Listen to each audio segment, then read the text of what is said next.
زمین سے پتھر اٹھاتے ہیں اور کھینچ کر کے اس کے اوپر مارتے ہیں، وہ خدا داد کتاب نہ لا سکا، زمین پر ڈھیر ہو جاتا ہے، گر جاتا ہے۔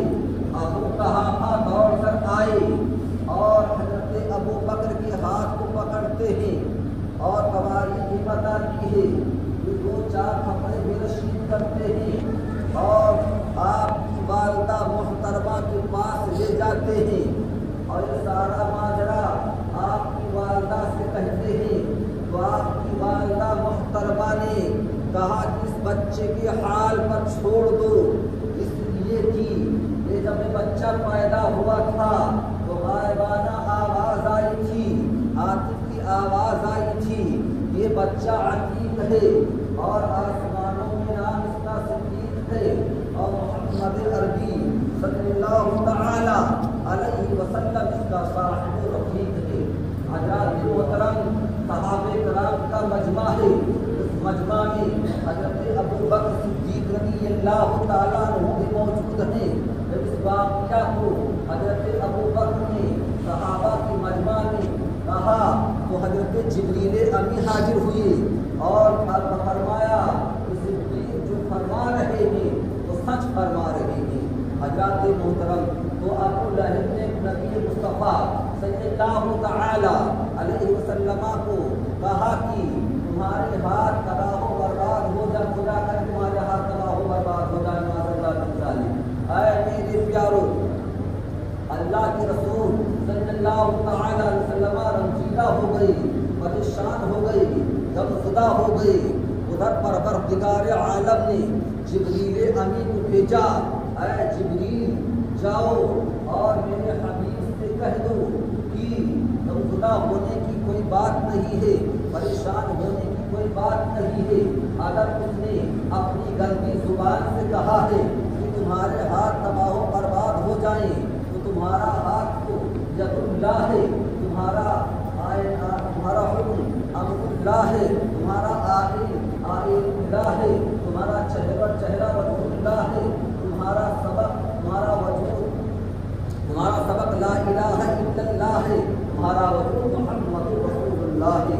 اگر اس نے اپنی غلطی زبان سے کہا ہے تو میں قرآن مقدسہ کے اندر فرمائے دیتا ہوں تبت یدا ابی لہب و تب، اور تباہ ہو جائیں ابو لہب کے دونوں ہاتھ اور تباہ ہو ہی گیا۔ اے میرے پیارو، اللہ کے رسول صلی اللہ تعالی علیہ وسلم نے جب تبلیغ اسلام کی تبلیغ کی تو سب سے پہلے عورتوں میں حضرت خدیجہ الکبریٰ رضی اللہ تعالی عنہا نے کلمہ طیب پڑھ کر کے مسلمہ با اسلام ہو گئی، اور اس کے بعد میں آمنہ کے لال دونوں عالم کے مالک و مختار جناب احمد مجتبیٰ محمد مصطفیٰ صلی اللہ تعالی علیہ وسلم نے اپنے خاندان والوں کو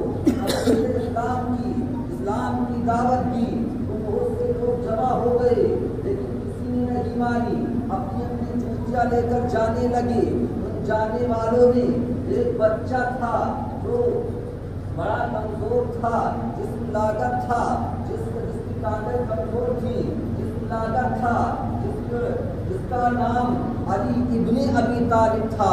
مجمع میں کھڑا ہو گیا، کہا کہ ابو لہب نہیں مانتا ہے، نہ مانے، ابو جہل نہیں مانتا ہے، نہ مانے، امیہ نہیں مانتا ہے، نہ مانے، اور کفار مکہ نہیں مانتے ہیں، نہ مانے، مگر جب تک علی کی جسم میں جان ہے محمد کی نیند پر قربان ہے۔ اے میرے پیارو، آمنہ کے لال دونوں عالم کے مالک و مختار جناب احمد مجتبیٰ محمد مصطفیٰ صلی اللہ تعالی علیہ وسلم مکہ کی بازار میں جاتے ہیں اور لوگوں سے کہتے ہیں، فرماتے ہیں، اے لوگوں، بعد میں مجھ سے یہ نہیں کہنا کہ مجھے معلوم نہیں تھا، مجھے معلوم نہیں تھا، مجھے پتہ نہیں تھا۔ دیکھو میں وہی نبی ہوں جس کی بشارت آدم صفی اللہ نے دی تھی، جس کی بشارت عیسیٰ نے دی تھی، جس کی بشارت تمام سارے نبیوں نے دی تھی۔ میں وہی آخری نبی بن کر آیا ہوں۔ تو قریش مکہ نے کہا کہ اے محمد تجھ کو 1 سال ہو گئے ہیں، تجھ کو 1 سال ہو گئے ہیں۔ ویڈیو بنا رہے ہیں 1 سال ہو گئے تبلیغ اسلام کرتے ہوئے، میرا کلمہ کسی نے پڑھا ہو تو بتا۔ تو اللہ کے رسول صلی اللہ تعالی علیہ وسلم نے ارشاد فرمایا کہ خدیجہ نے پڑھا ہے، کہا اس کے علاوہ کسی اور نے پڑھا ہو تو بتا۔ تو کہا کہ علی نے پڑھا ہے۔ ان لوگوں نے کہا کہ اور خدیجہ تیری بیوی ہے، جیسا کہے گا ویسا کرے گی۔ علی 8 سال کا بچہ ہے، پھر بھی سچا ہے۔ اور یہ بتا ان دونوں کے علاوہ کوئی پڑھا ہو تو بتا۔ اللہ کے رسول صلی اللہ تعالی علیہ وسلم نے ارشاد فرمایا کہ بلال حبشی نے کلمہ طیب پڑھ کر کے مصطفیٰ با اسلام ہو گئے ہیں۔ اے میرے پیارو، ان لوگوں نے کہا کہ بلال تو غلام ہے، ارے ایسا شخص بتا جو عاقل بھی ہو اور عقل مند بھی ہو، ہوشیار بھی ہو، مالدار بھی ہو۔ اس وقت حضرت ابو بکر صدیق رضی اللہ تعالیٰ عنہ مکہ میں موجود نہیں تھے۔ تواریخ بتا رہی ہے کہ آپ ملک شام کو تجارت کرنے کے لیے گئے ہوئے تھے۔ حضرت ابو بکر صدیق رضی اللہ تعالیٰ عنہ دن بھر چلتے رہے اور سورج غروب ہو گیا اور اندھیرا چھانے لگا۔ اے میرے پیارو، حضرت ابو بکر صدیق رضی اللہ تعالیٰ عنہ نے اپنے ساتھیوں سے فرمایا کہ اب ہمیں اسی میدان تھا، اسی میدان میں رک جانا چاہیے۔ سبوں نے اپنے اپنا سامان اسی میدان میں رکھ دیے۔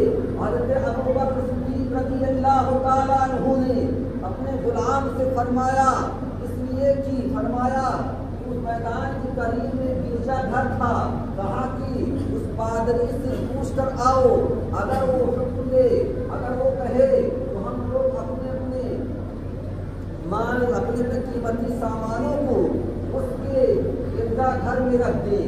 جب وہ غلام جاتا ہے تو غلام جب جاتا ہے تو پادری کا غلام دروازے پر بیٹھا ہوا تھا اور کہا کہ میرا آقا کہاں ہے؟ اس نے کہا میرا آقا اپنے خداؤں کی عبادت کر رہا ہے۔ اے میرے پیارو، وہ غلام نے کہا، غلام سے کہا کہ ہم لوگ مکہ سے آئے ہوئے ہیں،